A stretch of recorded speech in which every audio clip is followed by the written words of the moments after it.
জাতীয় নাগরিক পার্টি তার যেটা প্রত্যাশা, জনগণের যেটা আকাঙ্ক্ষা বলে সে মনে করে, সেই কথা বারবার ব্যক্ত করে গিয়েছে যে আমরা নতুন সংবিধান চাই, সেটার জন্য গণপরিষদ নির্বাচন চাই, আমরা মৌলিক সংস্কারের জন্য জুলাই সনদ চাই, আমরা বিচার চাই। কিন্তু বিএনপি সবসময় নির্বাচনের কথা বলে গিয়েছে। এটা জাতীয় নির্বাচনই, কিন্তু শুধু একটা জাতীয় নির্বাচনই এই গণ অভ্যুত্থানের পরে আমাদের একমাত্র আকাঙ্ক্ষা না। এটা আমাদের অন্যতম আকাঙ্ক্ষা, ভোটাধিকার প্রতিষ্ঠা, এটা একমাত্র আকাঙ্ক্ষা না। তো রাজনৈতিক মতামত, ভিন্ন মত, আদর্শ কিন্তু আমাদের থাকতেই পারে, কিন্তু দেশের স্বার্থে, আমাদের জনগণের সাথে আমাদের সব জায়গায় ঐক্যের জায়গায় যেতে হবে।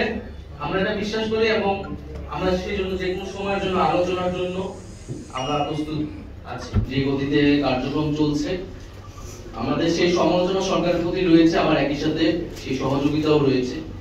আমরা আমাদের দাবিগুলো নিয়ে রাজপথেও থাকছি, সরকারকে চাপ প্রয়োগ করছি, কিন্তু এটা অবশ্যই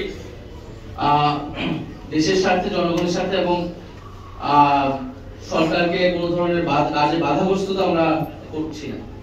ফলে আমরা চাবো যে কোনো পক্ষে সরকারের কাছে বাধা হয়ে না দাঁড়াক, সরকারের সমালোচনা করুক, সহযোগিতা করুক এবং সরকারও তার যে কাজের গতি বৃদ্ধি করুক, জনগণের সামনে আরো স্পষ্ট করুক তার কাজের গতি থাকুক।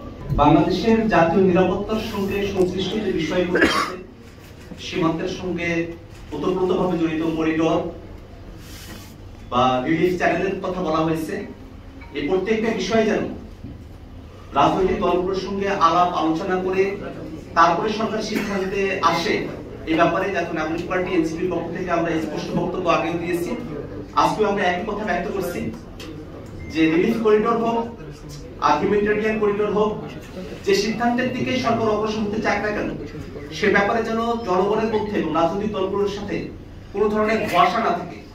করিডোর ইস্যুতে সরকারের তরফ থেকে আমরা দুই ধরনের বক্তব্য শুনেছি, যেটা স্পষ্টতই একটা ধোঁয়াশার জায়গায় তৈরি করেছে। পরবর্তীতে সরকারের তরফ থেকে পরিষ্কার করা হয়েছে যে করিডোর নয়, সেখানে ত্রাণ আদান প্রদানের ব্যাপার হতে পারে। আমরা সেখানেও বলেছি যে ত্রাণ আদান প্রদানের ব্যাপার হলেও সেটা আসলে কার কাছে নিয়ন্ত্রণ থাকবে, সেটা কিভাবে পরিচালিত হবে, বাংলাদেশের স্বাধীনতা, সার্বভৌমত্ব বা মানচিত্রের কোন ধরনের হুমকি সেখানে তৈরি হবে কিনা, প্রত্যেকটা বিষয়ে পরিষ্কার করে রাজনৈতিক দলগুলোর সঙ্গে আলাপ আলোচনা করে তারপরে যেন অন্তর্বর্তীকালীন সরকার সিদ্ধান্ত গ্রহণ করে। ডক্টর মোহাম্মদ ইউনূসের নেতৃত্বে যে অন্তর্বর্তীকালীন সরকার গঠিত হয়েছে, সে সরকার বিচার, সংস্কার, জুলাই ঘোষণাপত্র নিশ্চিত করার মধ্য দিয়ে নির্বাচনের দিকে অগ্রসর হবে, এটাই আমাদের প্রত্যাশা। সে সরকারকে 5 বছর ক্ষমতায় থাকতে হবে, একটা দীর্ঘ সময় কাজবিহীন ভাবে সরকার সময় পাবে এমনটা আমরা মনে করি না।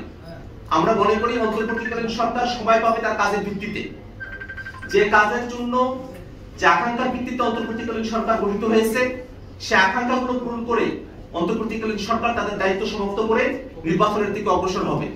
সেক্ষেত্রে অন্তর্বর্তীকালীন সরকারের তরফ থেকে ডিসেম্বর থেকে জুনের যে সময়সীমার কথা বলা হয়েছে, আমরা বিশ্বাস করি যে অন্তর্বর্তীকালীন সরকারের যদি সদিচ্ছা থাকে এবং রাজনৈতিক দলগুলোর যদি সরকারের প্রতি সহযোগিতাপূর্ণ মনোভাব থাকে, এই সময়কালের মধ্যেই বিচার, সংস্কার, জুলাই ঘোষণাপত্র, জুলাই সনদকে দৃশ্যমান করে নির্বাচনের দিকে সরকার অগ্রসর হতে পারে।